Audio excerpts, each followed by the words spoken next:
Assalamualaikum warahmatullahi wabarakatuh.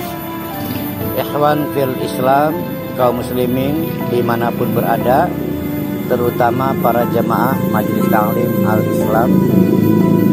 Ini adalah gedung Majelis Ta'lim Al-Islam. Alhamdulillah berada di areal seluas 2000 meter. Gedung ini sehari-hari digunakan untuk kegiatan ta'lim, terutama kajian tadabbur Al-Quran. Kita berharap pada tanggal 1 Ramadan nanti gedung ini sudah memiliki atap.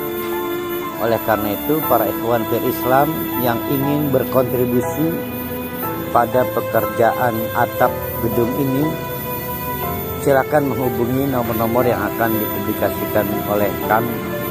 Mari kita raih surga Allah dengan cara menjadi bagian dari penyelesaian pembangunan gedung Al-Islam ini.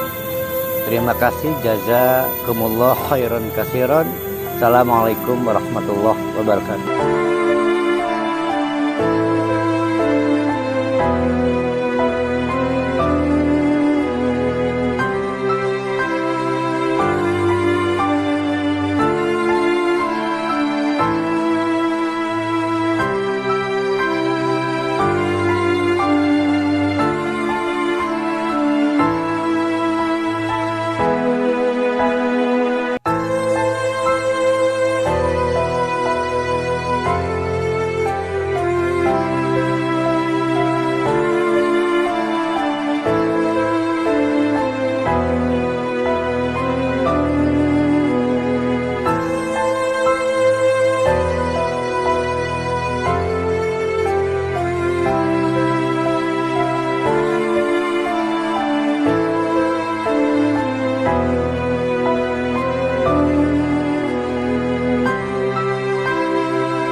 Assalamualaikum warahmatullahi wabarakatuh.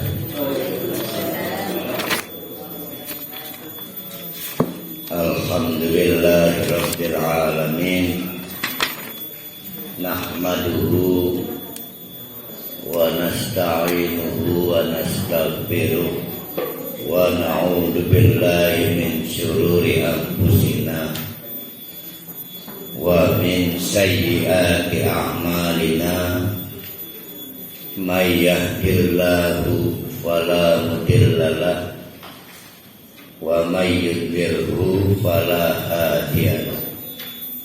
Asyhadu an la ilaha illallah wa asyhadu anna Muhammadan abduhu wa rasuluh la nabiyya ba'd. Kita teruskan kajian surah Hud. Ini baru bagian kedua, masih membicarakan kekafiran orang sehingga menolak fakta kekuasaan Allah. Jadi kekafiran itu bisa dibentuk oleh apapun.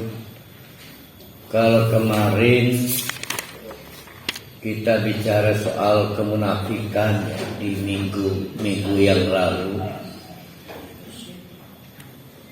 kita ulang, munafik atau kemunafikan itu adalah orang Islam yang berbuat fasik. Jadi dasarnya orang Islam mestinya sudah murtad tapi tidak mau keluar Islam.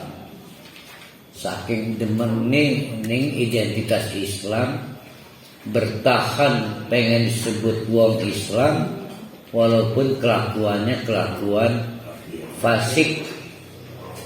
Nah, kalau dia mati membawa kemunafikannya, maka dihukumi sebagai orang kafir.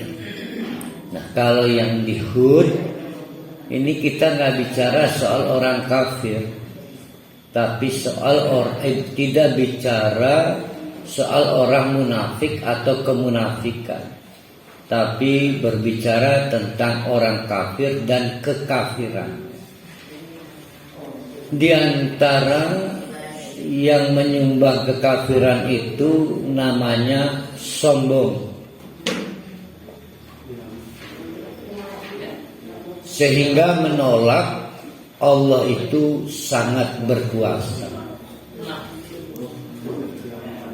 Sombong itu ada pendahuluannya. Jadi sebelum orang itu sombong, itu ada pintu masuk. Pintu masuknya kadang 1, kadang 2.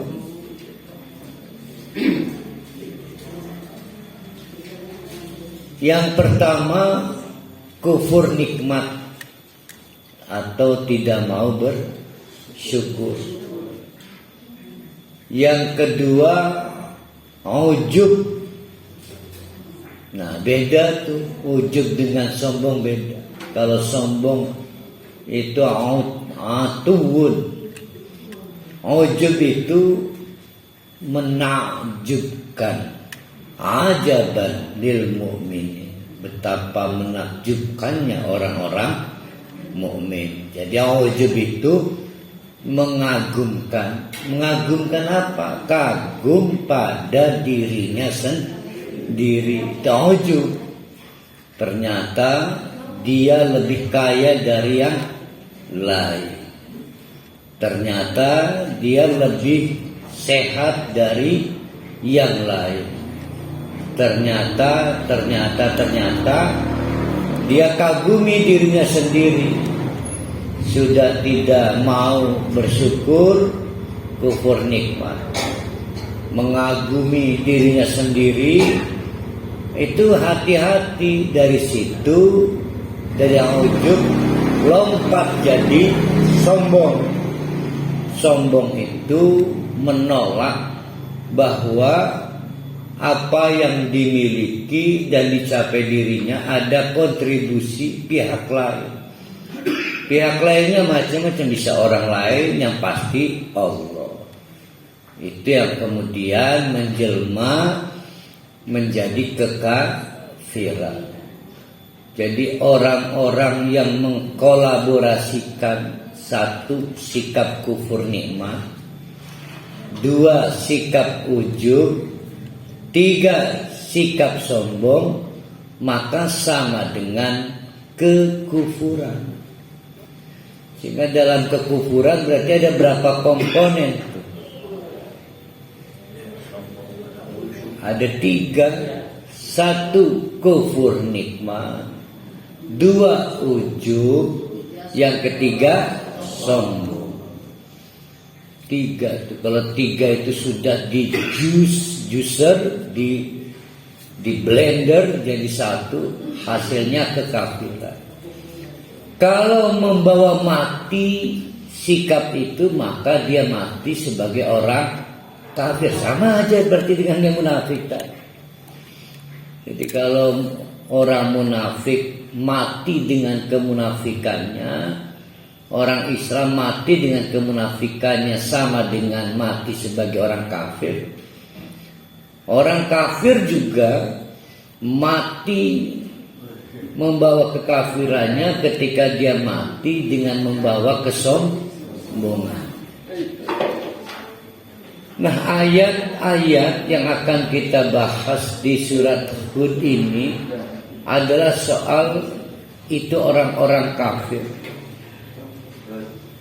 Sampai puncak kesombongannya menolak Al-Quran. Padahal yang kemarin Allah mengancam, menegaskan bahwa binatang-binatang yang kita butuhkan dalam kehidupan sehari-hari itu ditundukkan oleh Allah untuk kepentingan kita. Maka kita ada yang berternak kerbau, ada yang berternak kambing, ada yang berternak lain-lainnya. Dan hewan-hewan besar itu, kerbau besar, onta besar dan jangkung, sapi besar juga, hewan kecil ayam juga kita ternak. Itu ditundukkan oleh Allah. Cara Allah menentukan apa? Yaitu ketergantungan rezekinya. Kebutuhan nutrisi makannya kan dari Allah tuh. Dibikin sedemikian rupa makanan kerbau, sapi, kambing tidak sama dengan kita. Alhamdulillah kita tidak berebut makanan dengan kambing, sapi, kerbau. Ada pola rantai makanan yang dijaga oleh Allah.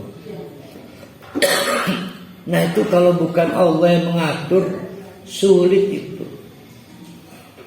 Kebayang tidak oleh bapak-bapak, ibu-ibu, diskusi kita ketika bikin rumah. Rumah sudah jadi, kata istri dan anak-anak, "Pak, pasang pagar." Kambing gak tahu diri sering masuk, pasang pagar. Kita gak mau hidup bersama kambing. Tapi sebetulnya kambing juga gak mau hidup bersama kita. Karena beda habitatnya, itu Allah yang ngatur. Jadi hanya beberapa rumah yang diganggu kambing. Hanya beberapa rumah. Di antaranya apa? Rumah-rumah yang mendekati habitat kambing. Jadi gawe umah di tempat banyak kambing mencari makan, daerah rumput. Makanya di Kabupaten Serang, juga Kota Serang itu ada perda. Namanya perda larangan memelihara hewan dan unggas di pemukiman. Itu kena PMH, perbuatan melawan hukum. Ustadz kalau hobi, nah ini jadi persoalan. Hobi melihara ayam di perumahan Pasir Indah, ayamnya telu 4-5 gua. Sebenarnya itu PMH, perbuatan melawan hukum. Jadi kenapa? Karena memang rezekinya sudah diatur sedemikian rupa. Itu fakta. Berterima kasih enggak pada Allah? Allah menjaga rantai makanan. Ya. Rezeki binatang itu diatur oleh Allah. Nah, tapi sayangnya kita sulit berterima kasih kepada Allah.